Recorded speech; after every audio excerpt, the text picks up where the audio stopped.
Hi, I'm Karis Caves with A216, and today I'm here with Todd Martin. How are you? I'm doing well. Now, Todd works in the registrar, correct? That's right. And registration is a big deal right now, and I was wondering when that is. Registration starts the week of November 4th. We do registration at Harding according to a student's classification. So seniors register first, then juniors, then sophomores, and so on down the line. November 5th is the first day of registration, but if a student has done their teacher evaluations from the spring semester, then they can register a day early. So seniors who have done their teacher evaluations back in the spring semester can register on Monday instead of Tuesday. And that's true for everybody except for brand new students who are here for the first time. Obviously, they weren't here in the spring to do teacher evaluations, so they'll register on the normal days. And we'll have chapel announcements and things about what day each people register. But basically, it's seniors on Tuesday, juniors on Wednesday, sophomores on Thursday, and freshmen on Friday.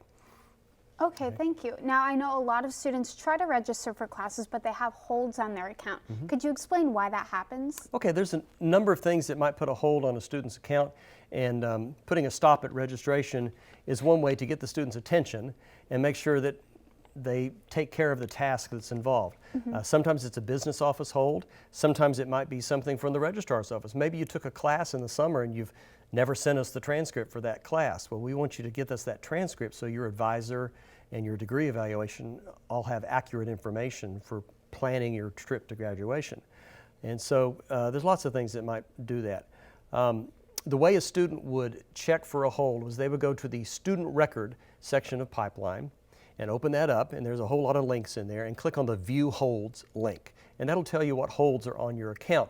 One thing we get a lot of questions about, I have a hold on my account, what does this mean? And people send me a screenshot of what they get when they click on the View Holds link. The key thing there is the column heading that says Originator. That means this is the office that created the hold. This is who you should contact. And so if the Originator column has the words Business Office, then you need to contact the business office about your hold. It might be a hold on your transcript, but it might have been set by the business office. So contact the office that originated the hold, and then they'll talk with you and work with you, let you know what you need to do to get the hold removed. The students need to take care of those things before the first week of November so that they can register easily and get in the classes they need. Okay, thank you. Now, I also know that 60-hour degree evaluations are a big topic that comes up on this time. Could you explain that too? Okay. The 60-hour degree evaluation is something that students do with their advisor. It's a little project. It's a one-sheet piece of paper. It's a document where a student and their advisor map out every course that they're going to take from right now until they graduate. And each semester is blocked out, and you list what courses you're going to take each semester.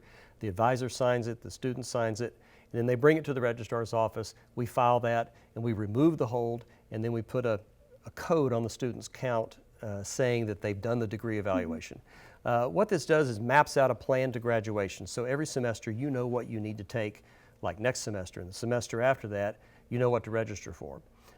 It helps keep students on track to graduation. Since we've implemented this device and some other things that we've done, Harding now has almost a 70% graduation rate. So it's really helped our graduation rate by having students complete this form. It's not a form that students can complete on their own. It's not available on the student side of Pipeline. You have to go to your advisor, get with your advisor, and do this with your advisor. Once again, don't wait until the week of registration to do this, because your advisor will have a line outside his door of people wanting to do this, and you won't be able to have the time to do it really efficiently. So start on that now and get those done, get those holds removed, and you can register easily in November. Now, another important date coming up is the last day to drop classes. Could you explain what the process of dropping a class is and when that is? A lot of students may have dropped or added classes the first week of the semester on Pipeline. That function is only available during the first week of the semester. After the first week, if you want to drop a class, you have to do that by coming to the registrar's office. There's a form you fill out. You'll fill out the form. You'll get the signature of the teacher who is teaching the class on the form.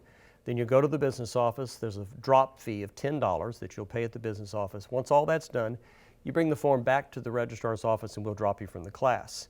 If you're an athlete, you need to check with the athletic office to make sure that you're not going to fall out of compliance by dropping a class.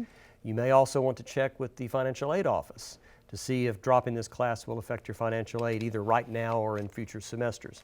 But November 20th is the last day you can drop a class in the full semester, a semester that runs from August to December. November 20th is the last day to drop a class.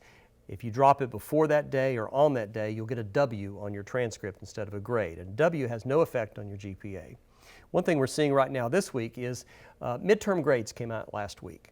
And so we see students who they got their midterm grades and they go, oh no, it's a disaster. And so they just drop the class. And that's fine, you can do that. But if it's a class you need for your major, you're going to have to repeat that class at some point to graduate. And my recommendation is, even though you might have an F at midterm, if you're doing okay in your other classes, go ahead and stay in that class. You've got until November 20th. Stay in it, take notes, and do the best you can, and then you'll know more for the time comes to repeat the class. So don't drop a class hastily, but November 20th is the last day to do that. Okay, and finally, you mentioned AP and CLEP scores.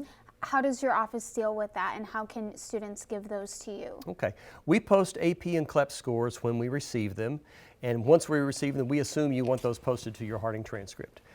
Students have their first semester of enrollment to get those scores to us and get them posted on the transcript. Right now, we have posted all of the AP and CLEP scores that we know about. So we encourage students before registration to go to Pipeline and open up your unofficial transcript, look at it. And if you know you have AP or CLEP scores, but you don't see the credit posted there, that means we don't have your scores and you need to order them and have them sent to Harding. Transfer students, if you have a AP or CLEP from a previous college that another college gave you credit for, if we don't have the school report, the original report, we're not going to award you credit. Every college makes their own decision about what is a passing score, so we need the school report. So students need to get those in if they haven't already seen that on their transcript. You have your first semester. After the first semester is passed, then we're not going to record that score anymore, and you'll have to actually take the class. So that's another thing. Students need to take care of it pretty quickly. Okay, well, thank you so much, Todd Martin, for being with us and explaining all that registrar information. Right now.